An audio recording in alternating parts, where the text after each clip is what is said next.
Hello and welcome to another episode of the Learn, Dream, Do Show. Today we hope to amaze you with lots of information on corn, beans, and squash. Like, did you know that maize, M-A-I-Z-E, is another word for corn? Who knew? Anyway, let's grow! Get ready for lots of corny jokes.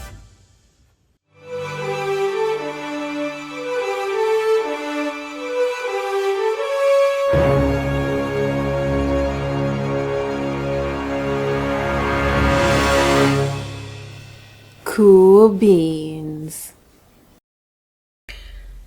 The squash. It's great for baking, frying, sautéing, turning into spaghetti, and also squashing.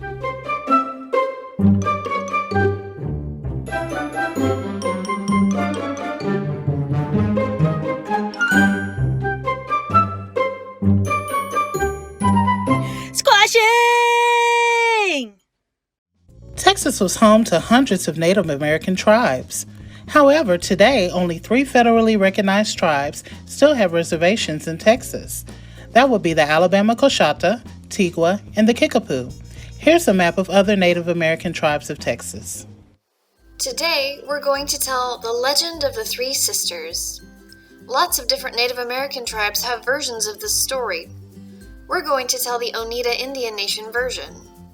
One summer long ago, there were 3 sisters who lived in a field. The eldest sister, Corn, stood thin and tall with long yellow hair and a green shawl. Her body bent with the wind. The middle sister, Squash, wore a bright yellow dress and liked to run all over the fields. The youngest one, Beans, dressed in green, was so small she couldn't walk by herself. She crawled on the ground and always stayed close to the eldest sister. Together, they lived in harmony. The 3 sisters loved each other very much and couldn't imagine living without one another. One day, an Oneida boy came to the field where they lived. He knew the ways of the land and was handsome, tall, and fearless. He knew the language of the birds and other animals. The sisters watched, fascinated, as he carved a bowl with his stone knife and hunted with his bow and arrow. Late that summer, when the sun was hot and the days were long, the youngest sister disappeared. The middle and eldest were so sad that she was gone and mourned her until the fall. The seasons changed, and one autumn day, the boy returned. He gathered reeds growing by a stream nearby to make arrow shafts. Fascinated again, the 2 sisters watched him work, but that night the second sister, Squash, who loved to run all over the field, also disappeared. The eldest sister, Corn, was the last one left. She stood straight and tall in the wind, but she bowed her head in sorrow. She was so sad to be alone. She didn't think she could go on without her sisters there with her. She sighed and sang her sadness to the wind, her only friend left. As the days turned colder and the nights grew longer, her hair became dry and tangled, and her shawl lost its vibrant green color. Night and day she cried for her sisters, but only the wind was listening. One day, during the harvest season, the boy heard her cries and felt sorry for her. He took her in his arms and carried her all the way back home with him. To her surprise and joy, her sisters were there, safe and sound. All 3 sisters were reunited. The younger 2 explained they'd been so curious about who the boy was that they followed him all the way home. Then, once they'd seen how warm and comfortable his home was, they decided to spend the coming winter there. The eldest sister was impressed with what she saw. The youngest, Beans, all grown up now, was helping keep the dinner pot full. The second sister, Squash, was drying herself on the shelf to fill the dinner pot later that winter. The eldest sister, Corn, was overjoyed to be back with her sisters, and she decided to stay and dry herself on the shelf as well. So it was that all three sisters were reunited, and the family was fed all winter long. And from that day to this, they were never parted again. The end. That's such a cool story. Many different Native American tribes have versions of it, from the Iroquois nations in New York State like the Oneida, all the way to the Illinois Confederation of Tribes in the Midwest region. These three crops were very important to the tribes that grew them. Did you notice that in the story the time of year was important? Each plant had its own time for harvesting, even though they're grown together. Planting crops together, like in the story, is called companion planting. What's so interesting about these three is that planting them together balances the nutritional load on the soil, so each plant gets what it needs without taking from the others. Corn provides a strong stalk for the bean plant to grow on. Pole beans are a part of a plant group called legumes, and they have special bacteria that live on their roots that provide nitrogen to the soil. Nitrogen is important to the soil, and things grow better when it's present. The third plant, squash, has huge leaves. These leaves help to shade the delicate roots of the corn, prevent weeds from growing, and keep moisture in the soil. The bugs and animals that like to eat squash and corn generally don't like beans, so the beans help repel predators as well. The Oneida call corn, beans, and squash the sustainers of life because they provide essential nutrients for the human body, and we learn that they grow well together. I wonder what else we can learn about these plants. Corn, beans, and squash. These three sisters are symbiotic in nature. That means that they help each other grow. Did you know that you can plan your garden to be full of plant friends? This is called companion planting. No, that doesn't mean your plants are gonna go out to the mall together. It means that they benefit each other by growing in close proximity. Let's go check it out. Behind me, you can see some basil and tomatoes. These two plants grow well together because they have similar soil and watering requirements. Plus, basil repels mosquitoes, flies, and hornworms. This is a great example of symbiotic planting. As you can see, these basil plants are nice and healthy. You don't see any kind of markings on them. But when you compare them to these, which are not in proximity of the tomato plant, you might see a little bit more damage. Maybe this is just from being weaker because they're not planted in the ground, but they're not thriving as well as the plants that are near the tomatoes. Another great example of companion plants is okra. Okra is a great helper of other plants because it has big leaves and it can shade some of the plants from the harsh direct sunlight. As you can see, I have some okra here, some chives, and even some mustard greens. Let's take a close look at the okra. This is my okra plant. As you can see, its huge leaves provide partial shade to the plants around it. Let's measure how big this plant is. Ooh, that leaf is huge. It's bigger than my whole hand spread out. As you can see, it's in close proximity to some other plants. It's shading back there. That's some mustard greens. And we have some yummy basil and peppers.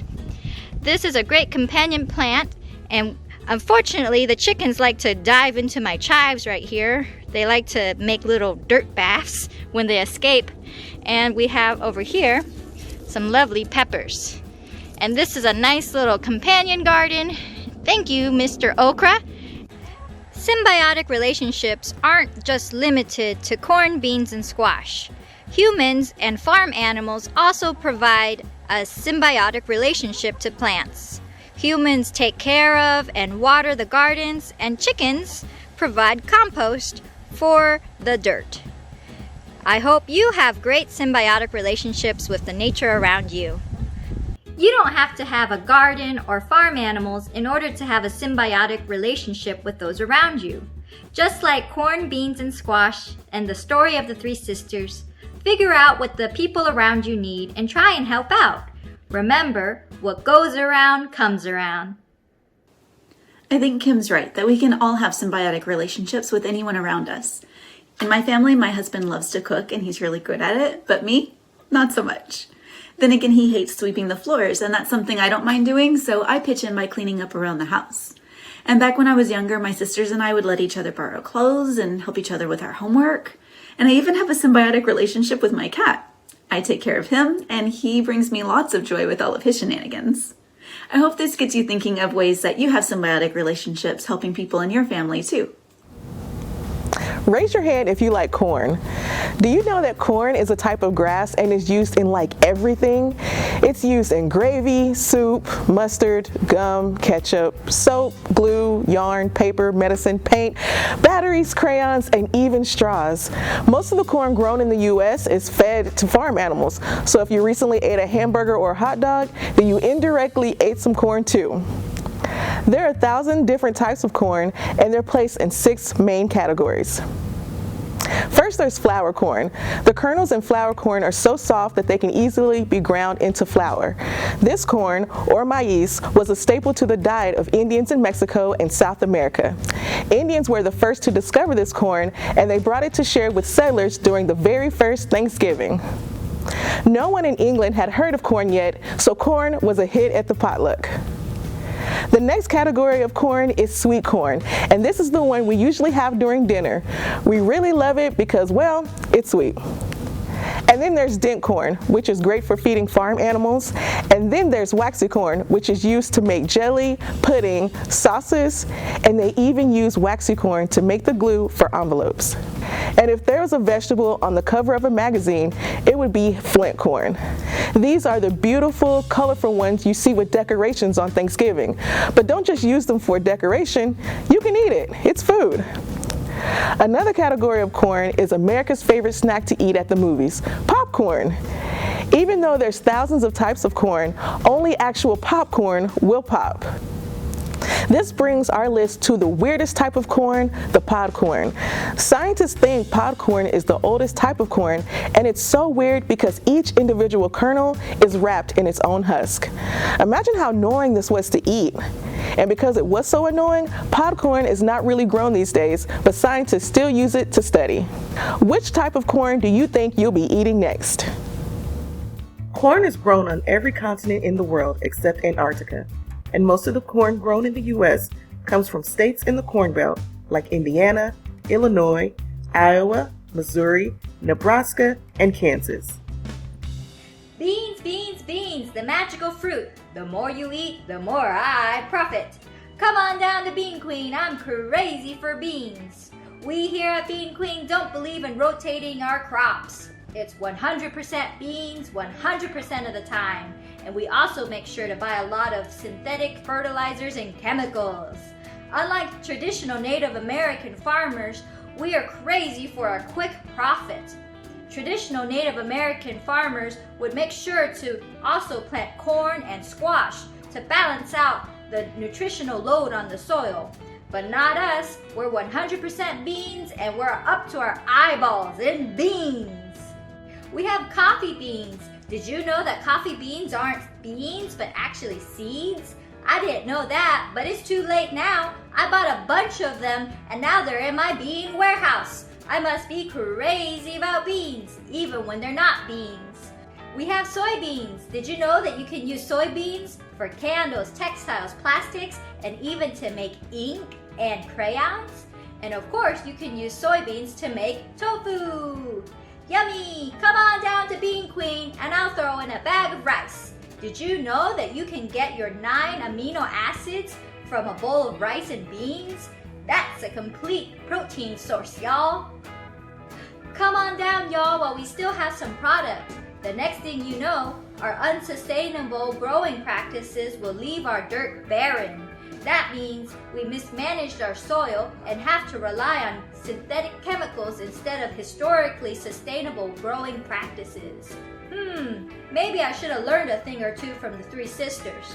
Nah, I'm just gonna go count my money.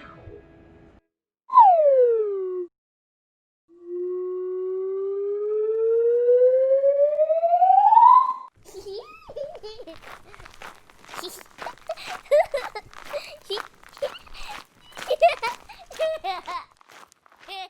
Fee, fi, fo, fum.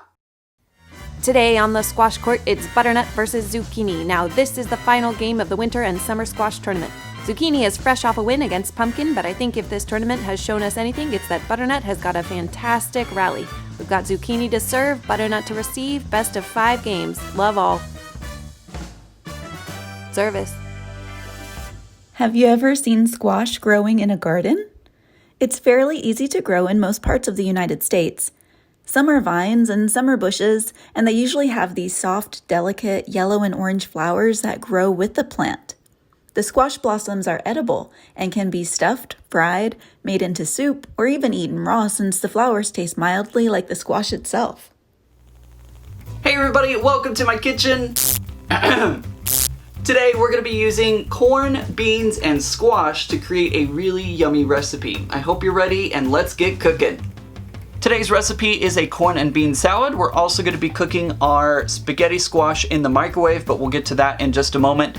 These are the ingredients that you're going to need for your corn and bean salad. You're going to need 3 cups of corn, 1 cup of black beans, 1 cup of cherry tomatoes, a half a cup of green peppers, a half a cup of orange peppers. I accidentally grabbed red, but that's okay. Our salad will just be really red today.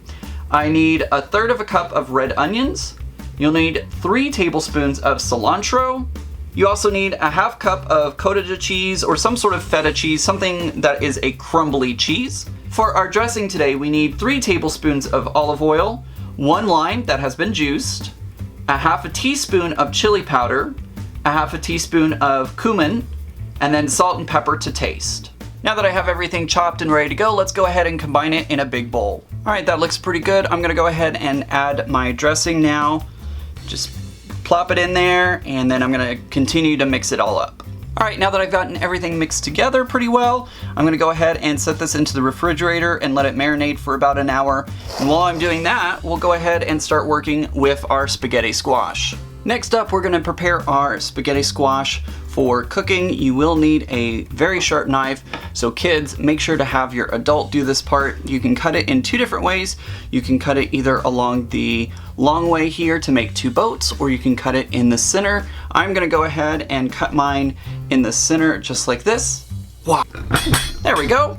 Got it cut in half. I like to cut it around the squash instead of cutting it like a boat, because the spaghetti squash actually has the spaghetti noodles going around the center, so you get longer noodles that way. Now it's time to go ahead and clean them out of all the seeds. You don't want to take too much of the outer bits. Just clean out all the center part, just like you're cleaning out a jack-o'-lantern. Okay, now that I've cleaned out all the seeds, I have 2 halves of my spaghetti squash. I'm going to add a little olive oil, a little salt, a little pepper, and then I'll take 1 half at a time, put it here into this microwavable dish. I'll add about 1 inch of water. I don't want to do that now because otherwise I'll slosh it everywhere making my way to the microwave, but I'll put about 1 inch of water and cook it for about 5 minutes, or at least until it's easily pierced by a knife. All right, I've cooked 1 side of my spaghetti squash. Be very careful, it is very hot. And so now what I'm gonna do is I'm gonna take a fork and I'm just gonna pull out all the strands of squash on the inside, and they look like spaghetti. I've served up a little bit of the corned bean salad, and now I'm gonna put a little bit of the spaghetti squash onto my plate. To top off the spaghetti squash, I'm gonna add just a little olive oil, just a little bit more. Just a little drizzle, maybe. There we go. All right, just a little drizzle, just like that. And I'm also going to add just a hair more salt and pepper. All right, here comes the true test, the taste test. Let's try the spaghetti squash. It's just like real spaghetti, it goes everywhere. I've never had spaghetti squash before, but that's really good. Next up, I'm gonna try some of this corn and bean salad. That tastes really good. Overall, I have to say that I really enjoyed this, and I think you should give it a try as well. Big thumbs up from me. It's time for Acorn, a corny joke. What did the corn say when it received a compliment? Good morning, corn. You look amazing. Ah, shucks. Aw, pumpkin, you're as sweet as pie. corn husk doll. These dolls have been made by northeastern Native Americans for thousands of years and was adopted by early European settlers in the U.S. Dolls can now be found in Africa, Asia, and Europe, as well as the Americas. Let's find out how to make one of these dolls at home. Let's go ahead and make a corn husk doll. What you will need are some wet corn husks. I soaked these husks in the water for a couple hours, scissors, yarn, and a paper towel. Let's get started. First, what you'll need to do is make a head. So we're going to take this paper towel and make it into a ball. Ready? And then what we're going to do is we're going to take 2 corn husks and we're going to tie them together. So I'm going to put it here. Let's tie it together. Okay, it's nicely tied at the top. And the next step, what you're going to do is you're going to put the ball at the top where the knot is, and we're going to pull these down around. Ready? Ta-da! As you can see, the ball is in the corn husks. Next, we're going to need to tie it here at the neck. We're going to go. Now that we have her body, we're going to need to put her arms on there. Here we go, I have her arms. And then all we need to do is to take 2 more pieces of corn husk and tie the arms to the body. I'm going to set it across and I'm going to tie it like so. And there you have it, a fun little corn husk doll. Remember, when you finish making your doll, don't put a face on her. According to the legend of the 3 sisters, when she has a face, she was so distracted by her reflection that she didn't do her job of entertaining the children. I hope you have fun, and I hope you are inspired to make your own doll. So, are you ready to talk? So what were you doing at the grocery store? There are several witnesses who've already placed you at the scene of the crime, on aisle 7 next to the rice. And not even the good rice. I've got nowhere to go. I've got nothing but time.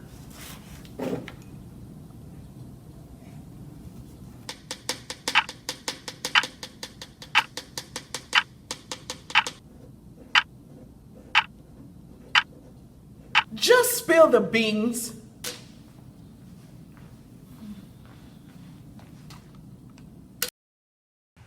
Dude! What's poppin'? Don't look now, but I think someone is stalking us. That's the corniest thing I've ever heard. Oh, shucks.